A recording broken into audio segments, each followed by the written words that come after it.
I'm second place on the leaderboard on a newly released game, so it's not that impressive, but still second place. I'm happy with that. It makes me feel like I might actually be good, maybe. And then in a couple months when the game improves, hopefully, I'll probably be like 100 or something, or maybe 1,000. But onto the replay. Let's check it out.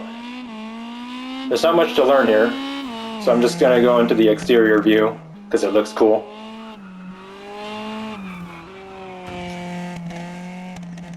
I probably should put some more time in and get first place, but I'm kind of over it for the night. Really sloppy. Barely have grips on the handbrake control. That was my handbrake attempt. Pretty decent. Could be better.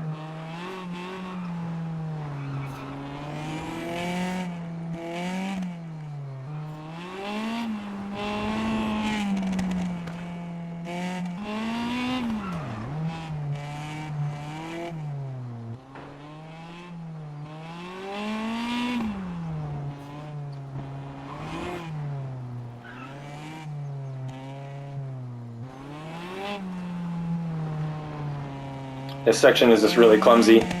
Both of the narrow sections on this stage are very clumsy.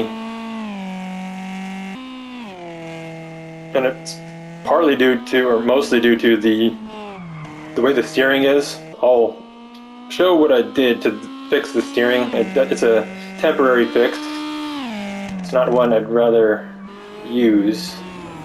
But I increased the steering sensitivity, essentially.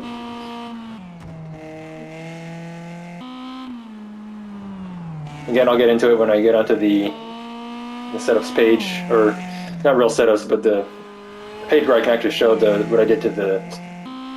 I'm rambling, whatever, I'm gonna shut up.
It looks, just from this replay and the way the game feels, it looks like there's not enough pneumatic trail force simulated.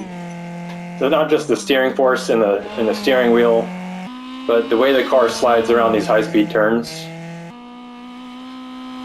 It seems off. I mean, I've seen some videos of the WRC stuff, and they have a lot of slip angle. They are on technically road tires, very grippy road tires, and on a non-rubbered-in road. So maybe it's supposed to slide around like that in the high-speed sections, but it doesn't seem like there's enough.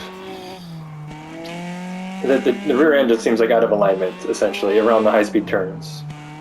Around slow corners or giving it throttle, it would make sense to be they're like that, have a little bit of slip on the tires. But in those high-speed sections where the downforce is kicked in, it should stay in line. The alignment of the rear end should be very close to the alignment of the front end.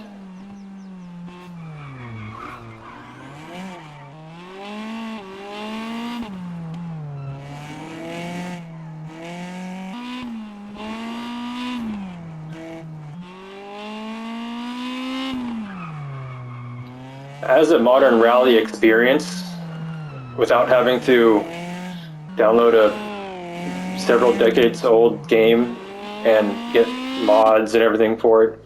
This is a pretty good rally experience. As a sim, it feels kind of weird, especially since I have these weird steering settings that I'm going to show right now.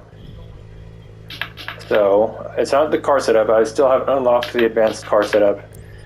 All I did was go to the button bindings, and I've gone to steer left and steer right. I've increased the sensitivity, and I'm actually going to increase this to 1.5 right now. And same on the you don't want them to not be equal. Increase it a little bit more so that I don't have to steer the wheel as much in those tight sections that turn left and right repeatedly, like one after another.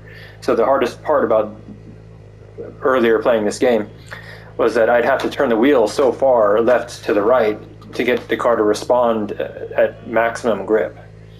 And it whether it's realistic or not, I don't know, but it's definitely not characteristic to how WRC 8 through 10 was. The car was very responsive in WRC 8 through 10, and suddenly now it doesn't feel very responsive. It feels like there's non-linear steering or something, where I don't know, you have to turn the wheel a lot to get the car turning. Anyway, that concludes this video. Till the next one. Actually, I'm going to see if I can go to better image. I don't know. Anyway, whatever. I hope I can get a good thumbnail. Till the next one.